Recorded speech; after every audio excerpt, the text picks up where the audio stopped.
श्री सत्यनारायण व्रत कथा तीसरा अध्याय।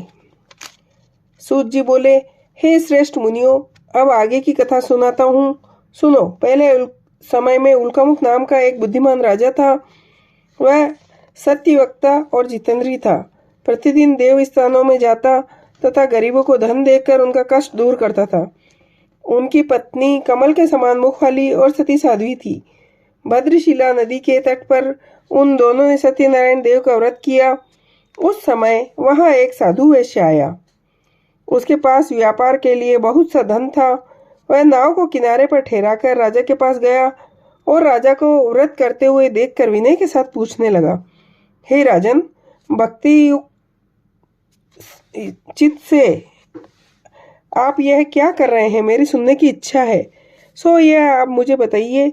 राजा बोला, हे साधु, अपने बंधुओं के साथ पुत्र आदि की प्राप्ति के लिए यह सर्वशक्तिमान सत्यनारायण भगवान का व्रत व पूजन किया जा रहा है।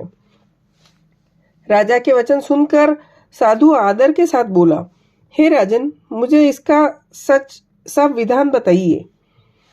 मैं भी आपके कहने अनुसार इस व्रत को करूंगा। मेरे भी कोई संतान नहीं है और निश्चय ही मेरे इस व्रत को करने से संतान होगी।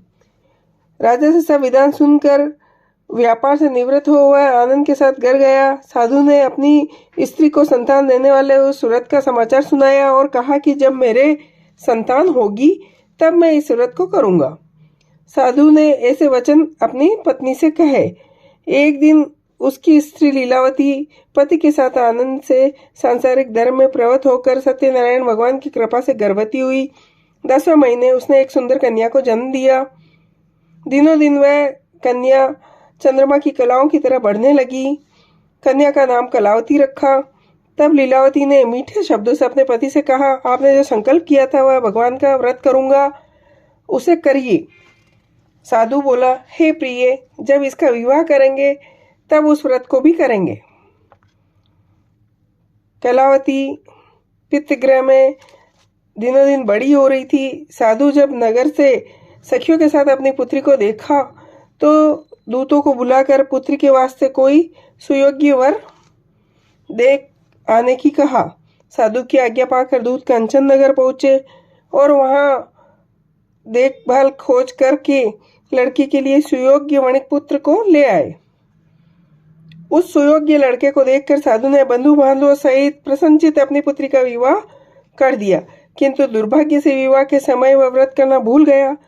इससे श्री भगवान क्रोधित हो गए और उन्होंने श्राप दिया कि तुम्हें दारुण दुख प्राप्त होगा। अपने कार्य में कुशल साधु बनिया अपने जमाता सहित समुद्र के समीप रत्नपुर नगर में आया और वहां दोनों ससुर जवाई चंद्रकेतु राजा के उस नगर में व्यापार करने लगे। एक रोज भगवान सत्यनारायण की माया से प्रेरित हो कोई चोर राजा का धन चुरा कर भाग रहा था, किंतु पीछे से राजा के दूतों को आता देख चोर घबराकर सारा धन इन बनियों के पास छोड़ गया। जब दूतों ने साधु वैश्य के पास राजा के धन को देखा तो दोनों को बांध के ले गए और प्रसन्नता से दौड़ते हुए राजा के समीप जाकर बोले, हम 2 चोरों को पकड़ लाए हैं, आज्ञा दे। तब राजा ने आज्ञा दी कि इन्हें कठिन कारावास में डाल दो और उनका धन छीन लिया। सत्यनारायण भगवान के श्राप के द्वारा उनकी पत्नी भी घर पर बहुत दुखी हुई। घर पर जो धन था वह चोर चुरा कर ले गए। शारीरिक व मानसिक पीड़ा तथा भूख प्यास से अति दुखित हो अन्न की चिंता में कलावती एक ब्राह्मण के घर गई। वहां उसने सत्यनारायण भगवान का व्रत होते देखा। फिर कथा सुनी।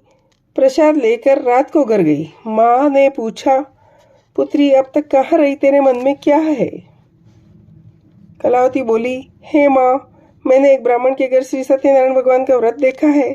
कन्या के वचन सुनकर लीलावती सत्यनारायण भगवान के पूजन की तैयारी करने लगी। लीलावती ने अपने परिवार और बंधुओं सहित श्री सत्यनारायण भगवान का पूजन किया और यह वर मांगा कि मेरे पति और दामाद शीघ्र ही आ जावे। साथ ही प्रार्थना की कि हम सबका अपराध क्षमा करें।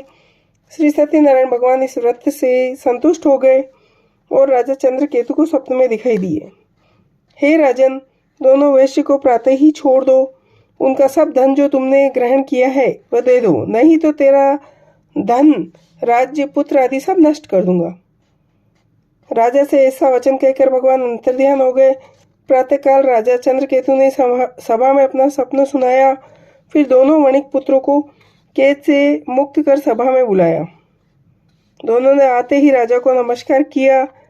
राजा मीठे वचनों से बोला, हे महानुभाव, भाग्यवश ऐसा कठिन दुख तुम्हें प्राप्त हुआ, अब कोई भय नहीं।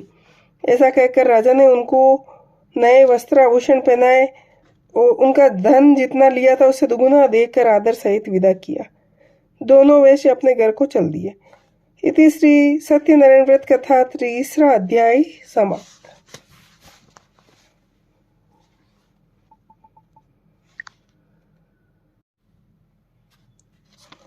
श्री सत्यनारायण व्रत कथा 3 अध्याय। सूत जी बोले, हे श्रेष्ठ मुनियों, अब आगे की कथा सुनाता हूँ, सुनो। पहले समय में उल्कामुख नाम का एक बुद्धिमान राजा था। वह सत्यवक्ता और जितेंद्री था। प्रतिदिन देव स्थानों में जाता तथा गरीबों को धन देकर उनका कष्ट दूर करता था। उनकी पत्नी कमल के समान मुख वाली और सती साध्वी थी। भद्रशिला नदी के तट पर उन दोनों ने सत्यनारायण देव का व्रत किया। उस समय वहां एक साधु वैश्य आया।